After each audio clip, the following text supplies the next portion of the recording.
Welcome to This Week in East Brunswick. This week, East Brunswick seniors celebrated this year's Senior Olympics with a party at Bicentennial Park. Teens from throughout the state participated in the State Teen Arts Festival at Rutgers, and John Megliaro caught up with high school athletic director Frank Noppenberger.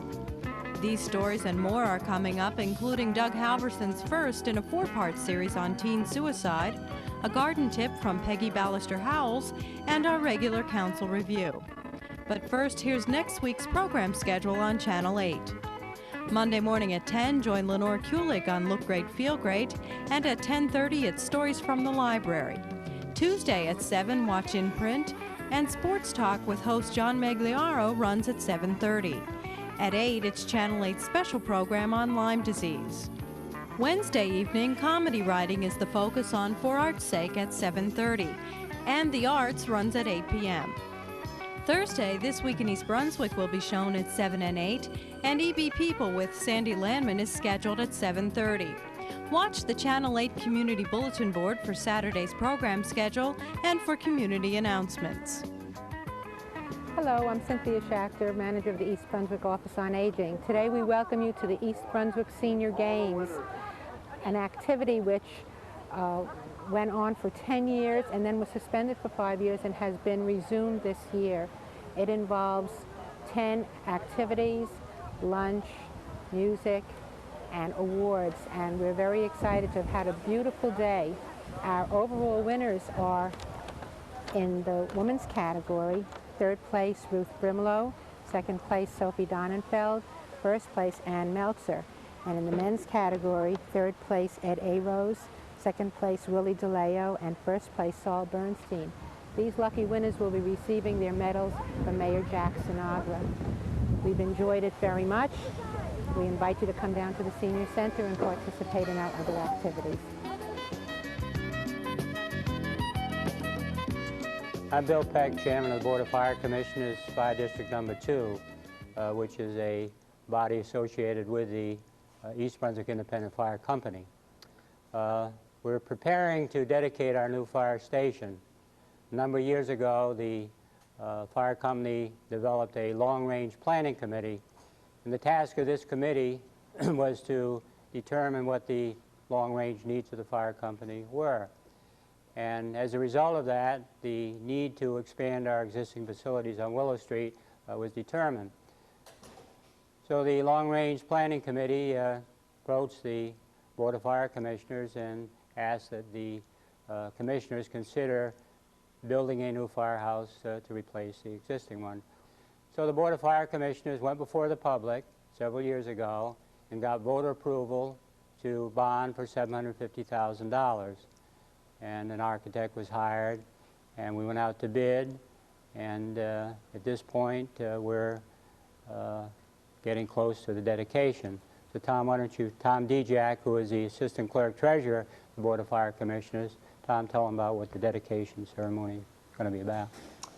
Approximately 1 year ago, we broke ground, and unfortunately, because of the kind of days we've had like today, rain, the construction was slowed up, but finally we reached the point where this coming next Saturday, June the 9th, we will be having our dedication for the new Willow Street Firehouse here at 219 Willow Street between Willow and Joseph. We plan on having a riding parade through certain parts of the township. So if you hear sirens that day, hopefully it's not a major fire, but just a celebration. And afterwards, members of the community are invited back to the Willow Street station on Joseph Street, or Willow Street, for hot dogs and refreshments and to view the new building that we're in now. What we see today, the groundbreaking was last May, so we've come a long way, and it's going to be a facility that should serve our needs for many years to come. Voorhees Chapel on the Douglas campus was filled last week with voices of participants in the 21st Annual New Jersey State Teen Arts Festival. This 3-day event featured student performances and presentations in visual art, instrumental and vocal music, dance, theater, creative writing, and film and video. We asked Anna Ashkenis, Executive Director of the Middlesex County Cultural and Heritage Commission, how this year's fair was going. Oh, it's been splendid. We had the first day of pouring rain, but yet we had about 3,500 students, despite the fact that it poured all day long. How many kids can you expect over the 3-day period? Just shy of 10,000. The festival is 3 full days and just shy of 10,000. The festival is actually the culmination of a year's worth of work that all during the school year the teachers work with their students in all of the art disciplines, creative writing to poetry, to bring projects to the festivals, which first happen at a county level, and then from the county level they come to the state level, and this project is the state level. So they go through actually a year's worth of work before they come here, and what they do is usually bring the best of what they do all year long here. We have several kinds of workshops. One is for the experienced students, so if you were a pianist, for instance, you could take a piano workshop at your level. But we also have a lot of introductory workshops so that if you're a piano student and do you get piano all year round, I'd like to try something else, I'd like to try sculpture or maybe face painting, or that there are plenty of workshops for those that are just being introduced to an art form. Festival coordinator Kathy Clark explained what goes into coordinating an event which involves more than 10,000 teenage participants. Well, after all the counties have their festivals, they send all their information to us for the students that have been chosen for the festival to come here, and I schedule them and send them information packets. Then I have to hire all the workshop artists. We have about 35 workshop artists, and the critiquers, we have about 35 of those too. So I hire all of them, I talk to them, tell them what it needs to be done, the dates. I talk to Rutgers on end about our scheduling and what our needs will be. We talk to the new city of New Brunswick, the police, the fire departments, everyone to help coordinate it so that for the 3 days we have a smooth running festival without too many problems. For information about future Teen Arts festivals, call 745-3898.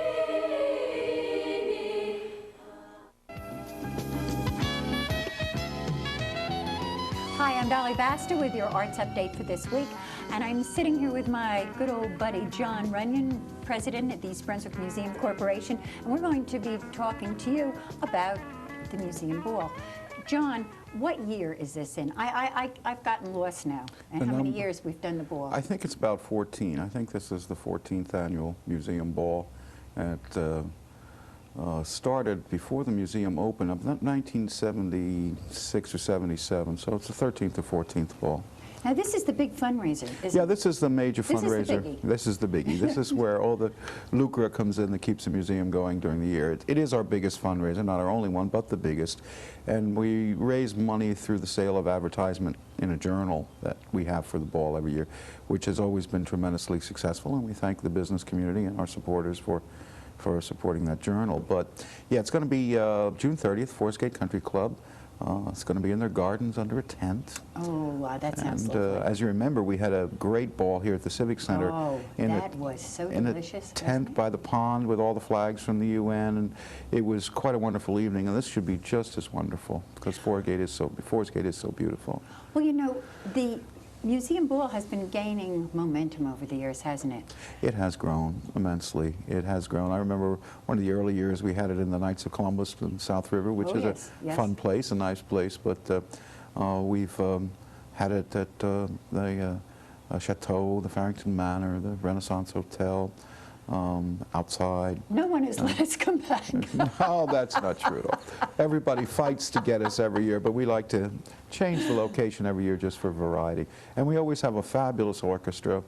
The last few years we've had a 17-piece orchestra. This year it's going to be a little bit smaller, but the same kind of quality. It's the Hank Joel Orchestras, and they'll be able to play the whole range of music from the 30s big band sound right through whatever's popular on the charts today. But it's a wonderfully exciting evening, and everybody's always dressed beautifully, and well, most of the guys. It is the social event of East Brunswick now.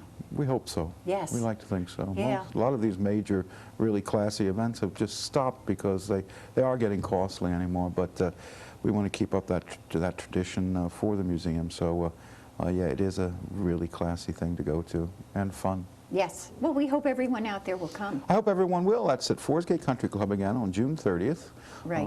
And the phone number, I think, is going to be on the screen as we talk for those who want to call for information or reservations. Very good. All right. Thanks a Thanks. lot for coming, John. Appreciate All it. of you out there, take care. Hi, I'm Peggy Ballister-Howells, and we're here in the garden, and I'm holding in my hand an absolutely wonderful new variety of pink pansy. This particular one is very, very pale pink with violet lines in the center.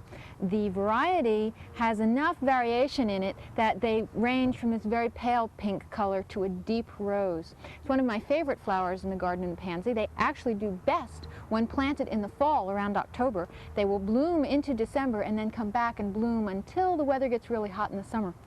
They're considered a biennial, which means they produce their leaves the first year and they will bloom primarily the second year before they die. They have a number of very close relatives that are also garden favorites, and I have here a little pot of Johnny Jump-Ups.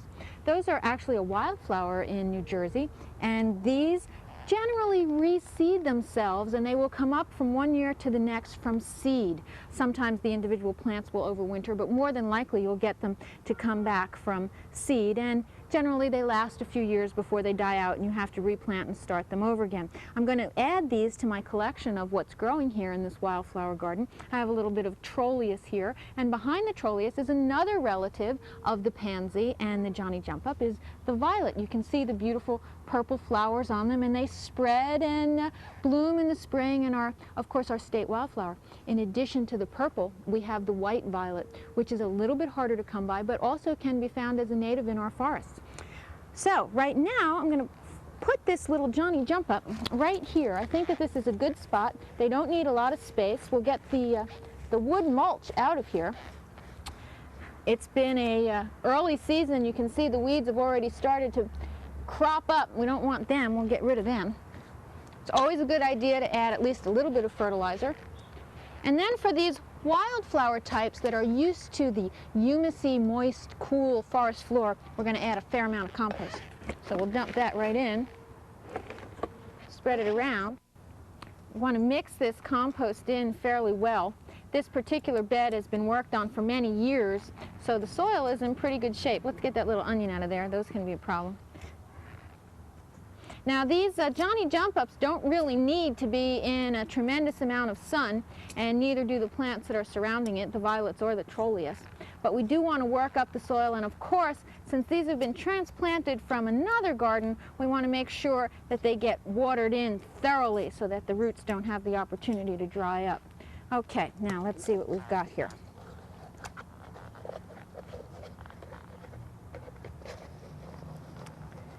Okay.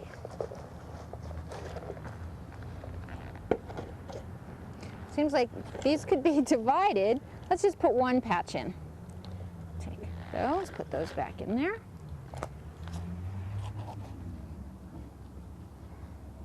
Make sure we pack them down. And these should last in this spot probably for 2 or 3 years.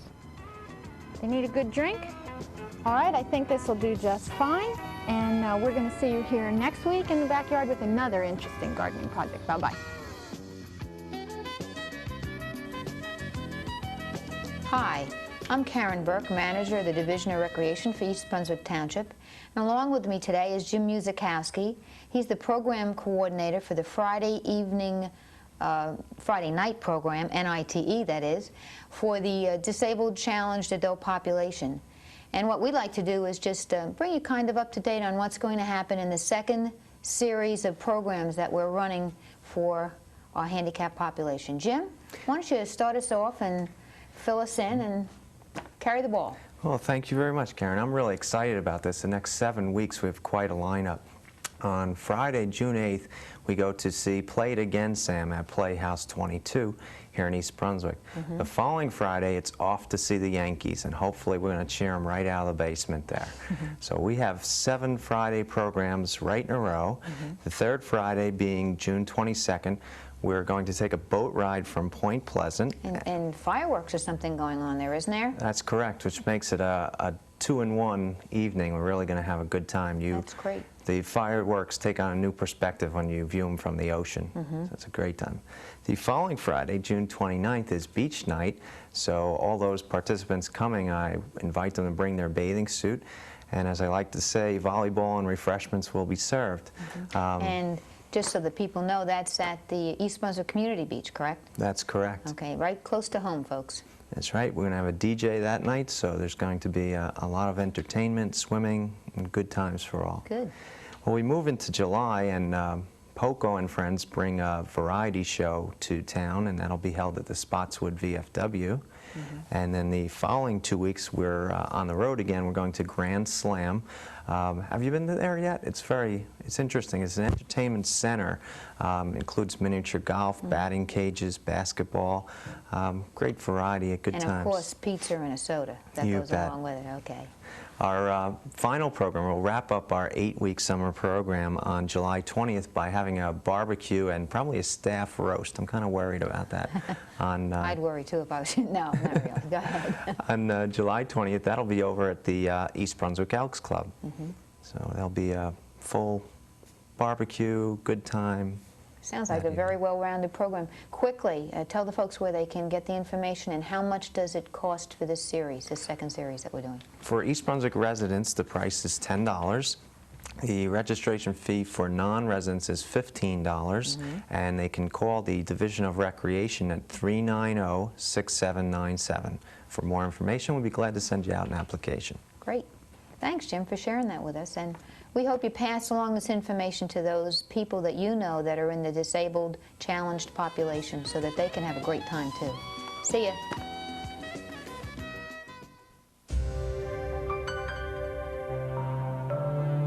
What we've learned from research on the human heart has changed the way people live and how long they live. Death rates from heart attack have declined by a remarkable 30.9% since 1977, but it remains America's #1 killer. So contact the American Heart Association, because what you don't know can kill you.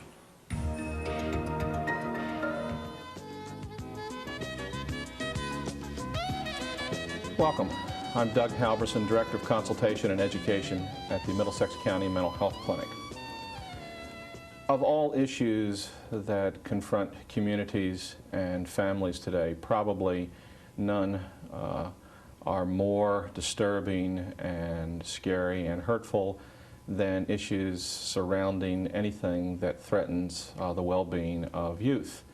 And of all the issues that seem to involve the well-being of youth, probably none are more scary than those of self-destructive behavior or youth suicidal behavior. This is the first of a 4-part series on youth suicide prevention. With me today is Barbara J. Barbara is the chair of the Community Child and Adolescent Suicide Prevention Task Force. Barbara is also the Director of Children's Services at the Raritan Bay Community Mental Health Center. Barbara, thank you for being here. Thank you for having me, Doug. Barbara, what is the task force and what does it do? Okay, the task force is a number of community agencies and children's services that have joined together to try to help prevent this problem and try to develop services for treating children and their families appropriately. So the task force is a number of local agencies? Right, and the Middlesex County agencies. In Middlesex County.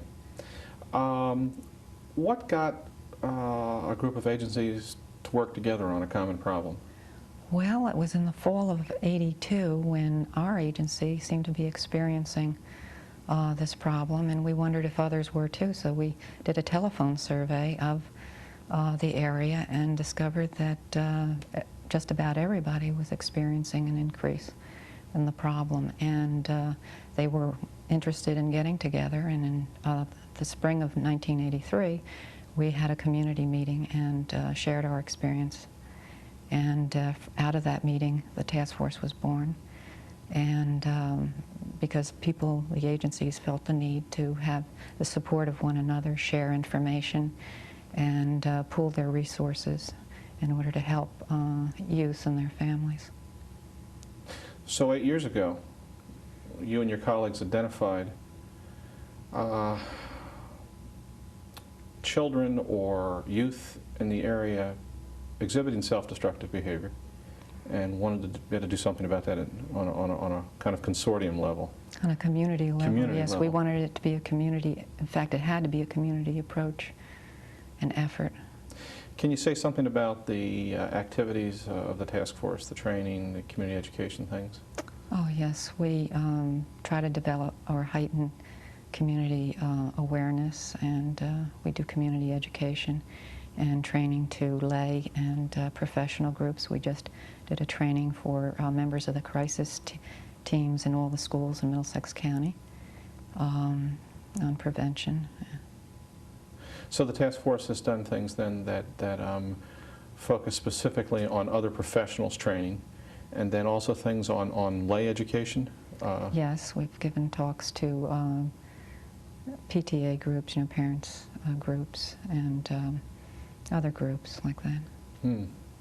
All in an attempt to heighten awareness of the fact that kids do hurt themselves. Right, and that there is seems to be an increase of it at this particular time, and that it needs to be addressed and not denied, you know, but well, you say it's an increase. Are there a few quick comments you could make about stressors or things that contribute to it? Well, one of the main things may be expectations, especially of the youth, their own expectations of themselves. So kids expecting so much of themselves that it's difficult to ever meet those expectations. Yeah, that they can't meet it, or they expect too much out of life, you know, and their feelings run very high. They're very intense in adolescence. And adolescents haven't lived long enough to know that things do pass. You know, they do get over things. And Barbara, thanks for sharing these things. This is, again, the first of a 4-part series on youth suicide prevention. In subsequent weeks, we'll look at some other related issues. For further information about the Youth Suicide Prevention Task Force, you can contact Barbara at Raritan Bay Community Mental Health Center, 442-1666. I'm Doug Halverson. Thanks for watching. Frank Noppenberger, supervisor of athletics at East Brunswick High School, was recently elected president of the Greater Middlesex Conference, the athletic organization for many area schools. John Megliaro, host of Channel 8 Sports Talk, had a chance to speak to Frank about his new responsibilities. I'd like to spend a moment now and talk about your recent appointment as president of the GMC. What does it mean for you, and where do you see that organization going in the future? It took a lot of time, a lot of consideration. I spoke to Charlie many times about it. I spoke to Mike and Mrs. May, because when he was president, they were in this office, so they knew exactly what it entails and how much time. And then, of course, I had to talk to Dr. Magestro and Dr. Kopko about it, and if they would approve of it and would they support me. Not that it takes away from the job, because if I have to be here at 10 o'clock to get something done, I'm here at 10 o'clock, and there's nothing wrong with that. I accept that. But I just wanted their approval first, and they had no reservation whatsoever about it. But as president of the conference, I see the conference just getting better and better. We've added Denellen, so we got one more school in. There's a few other schools that are looking to get in. We want to upgrade a couple of our tournaments. Last year we went to Rutgers for soccer, to finals. We want to do it again this year. I just see the conference coming together and getting a lot of good things out of it. Personally, for the 2 years, I'd like us to do something with scholar athletes, recognize them. The scholar athletes from each school, maybe 5, 6, 7, whatever, outstanding scholar athletes, and do something with sportsmanship. I think we may be a little bit behind in recognizing good sportsmanship, or excellent sportsmanship. Everyone should have good sportsmanship. What we're looking to is to emphasize the outstanding school. Now, when you go to a particular school, let's say when you come to East Brunswick, there's no doubt in my mind when they walk in the door, they're greeted by Mike or myself or one of the coaches and say, here's your locker room, you can go in here, the training room's over there, if you need anything just let us know. This will be your bench, we explain everything for them. And that's part of the sportsmanship. Sure. If it's basketball and they come here, we want to make sure they have enough towels, water, and basketballs for them to use. And I think that's another thing we want to do as a conference, and make it not an anti-opponent, but hey, we're all here to play a game and have fun. Along with sportsmanship, that's part of it is, you know, on the field, you know, nothing makes me happier when I see someone tackle someone or give them a good hit and reach their hand out and help the other guy, and then the other guy or the other girl pat him on the butt and say nice shot or nice hit or nice play. That's what it's all about, and I think that's what we have to do as athletic directors and coaches. So those two things, because I think we emphasize too much or idolize the athlete who maybe isn't the ideal role model. I still believe in role models, and a guy who scowls at the officials or gets thrown out or stamps his feet and, you know, throws the football at someone or throws their bat. I don't think that's what we want to emphasize. So I think sometimes the media publicizes that too much, and you know, you can't blame them because that's what people want to read about. They don't want to read about the All-American kid anymore, and I think that's what we want to get back to in the conference, is recognizing the outstanding performances.